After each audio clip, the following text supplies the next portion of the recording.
Bonjour YouTube. Aujourd'hui, on va parler fric. La plupart des gens perçoivent leur paye et essayent de la faire durer magiquement jusqu'à la fin du mois. C'est un peu comme conduire les yeux bandés. Ça va peut-être bien se passer, mais peut-être que non. Économiser, c'est avoir un ratio revenu-dépenses positif. Avec un petit salaire, l'objectif immédiat, c'est de reprendre le contrôle de vos dépenses et créer de la marge. La première étape, c'est celle que tous ceux qui finissent à découvert ne feront jamais. Identifiez exactement où va votre argent. Et pour ça, il faut catégoriser ses dépenses. Regardez votre compte en banque et mettez tout dans des catégories simples. Logement, alimentation, transport, assurance, loisirs. Parfois, on pense qu'on dépense trop en vêtements, alors que peut-être on pourrait gagner 100 € chaque mois en changeant d'appartement parce qu'on paye un loyer trop cher. Ça peut être un forfait de téléphone aussi qu'on n'a pas mis à jour depuis longtemps.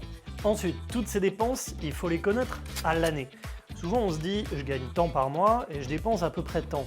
Mais c'est un fonctionnement qui n'est pas fiable du tout, qui est même très incorrect, parce que les mois sont jamais identiques. Le piège, c'est toutes les dépenses irrégulières, comme les impôts, les taxes, une panne de voiture, un entretien de voiture, la casse d'un téléphone, d'un ordinateur. Et c'est normal, on se fait tous piéger par ça. Donc ce qu'il faut faire, c'est mettre ces dépenses à l'année. Je ne sais pas si vous, ça vous est déjà arrivé de sortir du magasin avec un nouveau téléphone et de se dire « Yes, je viens de changer mon téléphone, j'en ai pour un moment ».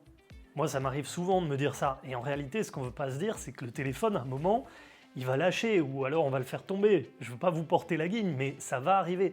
C'est pour ça que, je vous donne un exemple, vous achetez un ordinateur à 1000 €, il va falloir ramener son coût à l'année. Vous pouvez vous dire que raisonnablement, il va tenir 4-5 ans, ce qui va vous faire 250 € à l'année. Ce qui fait que si vous le gardez plus longtemps, tant mieux. Vous aurez de la marge. Il faut faire ça pour toutes les dépenses irrégulières. Ensuite, il faut connaître votre ratio revenu-dépenses. Une fois que vous connaissez vos dépenses annuelles, en fait, c'est hyper simple. Vous faites ce qui rentre, moins ce qui sort. Donc votre salaire annuel, moins vos dépenses annuelles, et vous aurez le vrai chiffre. Étape 2. Créer une discipline financière. Et n'oubliez pas que dans ce processus, la manière dont vous vous percevez, elle est très importante. Et quand on a pris l'habitude d'attacher sa fierté aux choses matérielles, ça peut être très difficile de ne pas se sentir dévalorisé par la pression sociale. N'écoutez pas ce que vous disent les autres. Les autres, c'est leur compte en banque. Si ça se trouve, ils ont de l'argent, c'est peut-être des héritiers. Vous, c'est vous. Et c'est pour ça que c'est très important de vous concentrer sur vos objectifs. Peut-être que c'est acheter une maison, atteindre la liberté financière, partir à la retraite à 45 ans, avoir un enfant. Et tout ça, c'est des raisons qui sont très valables. Alors, peut-être que comme moi, vous avez déjà entendu quelqu'un de pingre, c'est pas sexy, c'est pas attirant. On s'en branle. Liberté financière. Moi, si je regarde votre compte, je veux pas être comme ça. Je veux voir du fric. Si vous êtes dépensier, il va falloir remodeler vos croyances. Quelqu'un de financièrement immature va dire « L'argent, c'est fait pour être dépensé, ça s'emporte pas au cimetière, ça fait pas le bonheur, ça pousse pas sur les arbres, bla bla bla ». Truc de fragile. Ces croyances, c'est des excuses déguisées qui vous condamnent à rester pauvre. Si vous voulez réussir à économiser, il va falloir adopter des croyances plus fertiles. En voici quelques-unes que j'utilise très souvent. Le Seigneur est mon berger. Rien ne saurait me manquer. Quel que soit mon salaire, j'en économise minimum 60%. Je sais rendre toute situation profitable, car faire de l'argent est mon jeu préféré. Donnez-moi 100 €, j'en ferai plus de 1000. Truc de riche. Vos croyances, c'est votre programme interne automatique qui doit s'aligner parfaitement avec vos actes et vos routines, car c'est bel et bien vos actes qui vont renflouer le compte. Voici donc quelques actions à mettre en place les plus efficaces pour économiser de l'argent.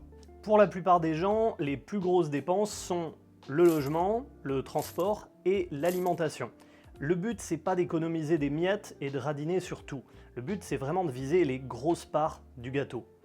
Pour le logement, vous pouvez vivre dans moins que ce que vous pouvez vous permettre, comme ça vous économisez, ou alors stratégie inverse, vous vivez dans plus et dans mieux, et vous en louez une partie. Si vous êtes tout le temps chez vous, vous pouvez louer en colocation, ou en location si vous avez des pièces supplémentaires, ou alors vous le louez simplement en saisonnier, quand vous n'êtes pas chez vous. Vous pouvez aussi proposer des rénovations à votre propriétaire. Moi je l'ai beaucoup fait quand j'étais apprenti, et que j'avais vraiment des petits logements un peu pourris.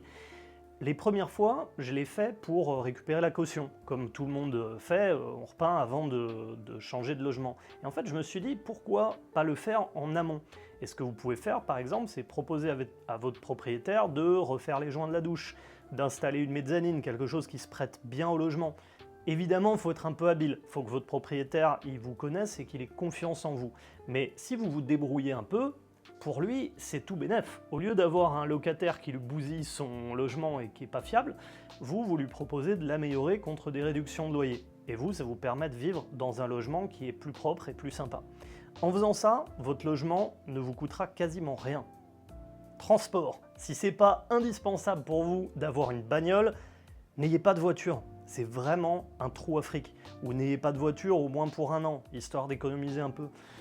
Si vous en avez vraiment besoin, ce que vous pouvez faire, c'est acheter un véhicule fiable, d'occasion, et vous le tenez parfaitement. Vous faites super attention à la mécanique, vous gardez toutes les factures du garage, vous pouvez même l'améliorer. Ce que vous pouvez faire, par exemple, c'est... alors les garages, ce qu'ils font beaucoup, c'est rénover la carrosserie pour mieux vendre leur véhicule. Vous, à votre niveau, en tant que particulier, vous pouvez par exemple commander le modèle de moquette intérieure de votre voiture, vous enlevez les sièges, vous passez un week-end à le refaire, et ça donne un aspect intérieur super propre, quasi neuf. Si vous faites ça plus la mécanique, vous pouvez vraiment revendre votre véhicule à bon prix, et donc perdre beaucoup moins d'argent à la revente. Personnellement, je suis un zinzin. Donc ces deux catégories, transport et logement, je les avais réunies en une il y a quelques années, en convertissant mon van en minivan aménagé pour vivre dedans et du coup économiser transport et logement. C'est pas super agréable, mais c'était une bonne expérience. J'ai fait une vidéo là-dessus, vous pouvez aller la voir, elle est assez sympa. Alimentation. Souvent, on peut diviser son budget alimentation par 2 en ayant une alimentation simple et à la maison. Et surtout, en préparant à l'avance. Pourquoi? Parce que l'alimentation, c'est très instinctif. Et il faut éviter, en gros, de se faire piéger à aller manger à l'extérieur, les fast-food, paquets de chips, soda, tous ces trucs qui en plus sont mauvais pour la santé. Et en préparant à l'avance, on va éviter les habitudes de dernière minute. Personnellement, moi le dimanche, je prépare 5 boîtes pour le repas du midi de la semaine et de la soupe pour tous les soirs de la semaine. Évidemment, je ne pourrais pas faire le tour de toutes les dépenses qui existent, mais ce que vous pouvez faire pour cibler des dépenses qui sont vraiment inutiles dans votre quotidien, c'est chaque année remettre en question tous les budgets et vous dire est-ce que j'ai vraiment besoin de ça?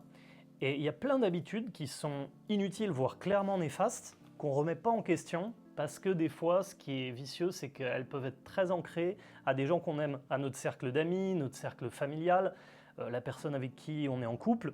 Je vous donne des exemples, mais Netflix, pour pas mal de couples, c'est un rituel qui est très difficile à supprimer parce que c'est le truc génial de perdre 2 heures de son temps tous les soirs. Et en fait, il faut remettre ces choses-là en question parce que des fois, on n'en a vraiment pas besoin.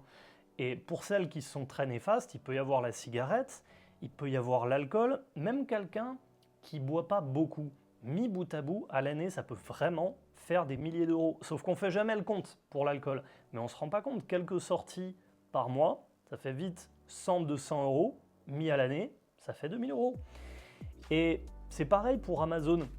On ne se rend pas toujours compte que le panier, une fois de temps en temps, en réalité, c'est quasiment tous les mois, et c'est entre 100 et 200 euros. Et je ne dis pas que c'est que des achats inutiles, mais c'est bien de reconnaître les achats impulsifs. Une des meilleures leçons que m'avait donné mon père à ce niveau-là, quand j'étais gamin, je voulais acheter un skateboard. Je m'en rappelle exactement de ce skateboard. Et il m'a dit non, il m'a dit oui, je veux bien te l'acheter, mais on ne l'achètera pas aujourd'hui. On verra si tu en as encore envie dans 2 semaines. Et j'avais vraiment pas compris. Sur le coup, je m'étais dit, mais si tu me dis oui, pourquoi on l'achète pas? Et évidemment, quand on est enfant, on comprend pas ces choses-là. Mais au final, j'en avais toujours envie. Ce skateboard, on l'a acheté, je l'ai adoré, je l'ai gardé super longtemps. Donc c'était un bon achat. Et une fois adulte, moi je continue à faire ça. C'est que quand j'ai un achat en tête, je le garde sur une liste, et souvent en réalité un mois après, je me dis mais j'en ai plus du tout besoin, en plus je vais faire autre chose, et c'est ce qui permet de supprimer les achats impulsifs. Avec toutes ces techniques, vous avez vraiment tout ce qu'il vous faut pour économiser. En réalité, économiser, c'est assez simple. Moi, j'ai jamais eu besoin d'un budget pour économiser. Le moindre denier, le moindre sou qui m'arrivait entre les griffes, ça partait au coffre. Cependant, on ne peut pas passer sa vie comme ça à radiner comme un furet. Quand on a un peu d'argent de côté, il faut passer à l'étape supérieure. Donc si ça vous a intéressé et que vous êtes chaud pour passer à l'étape d'après, cette vidéo pourrait vous intéresser. J'y explique comment coffrer 10 000 € et surtout comment les investir. Faites du cash et à bientôt!